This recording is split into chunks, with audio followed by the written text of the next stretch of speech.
Friends, আমি Shriya. Daily তো তোমরা আমার ছোট ছোট ডান্সগুলো দেখো। তো আজকে আমি ভাবলাম যে চলো আজকে একটা কবিতা পাঠ করে শোনানো যাক।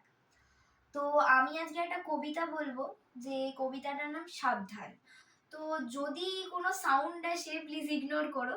হ্যাঁ, তো আমি বলছি, নমস্কার, সাবধান, সুকুমার রায়। আরে আরে, ও কি করো? প্যারারাম বিশ্বাস। ফোঁস ফোঁস, অত জোরে ফেলো না গো নিঃশ্বাস। জানো নাকি সে বছর ও পাড়ার ভূতনাথ নিঃশ্বাস নিতে গিয়ে হয়েছিল কুপোকাত।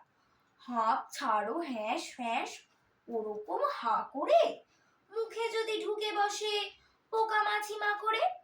বিপিনের খুঁড়ো হয়, বুড়ো সেই হলরায়, মাছি খেয়ে 5 মাস ভুগেছিল কলেরায়।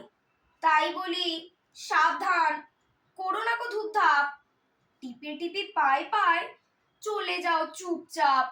চেও না গো আগে পিছে, যেও না গো ডাইনে, সাবধানে বাঁচে লোকে এই লেখে আইনে। পড়েছ তো কথামালা, কে যেন সে কি করে পথে যেতে পড়ে গেল পাতকোর ভেতরে।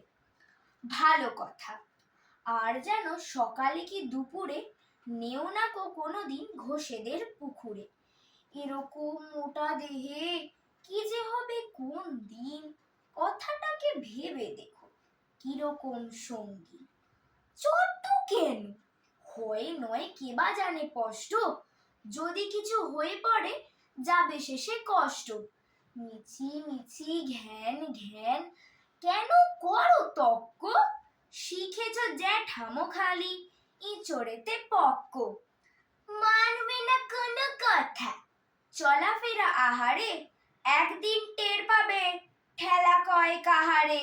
রমেশের মেজো মামা সেও ছিল শেয়ানা, যত বলি ভালো কথা কানে কিছু নেয় না। শেষকালে একদিন চান্নির বাজারে পড়ে গেল গাড়ি চাপা রাস্তার মাঝারে।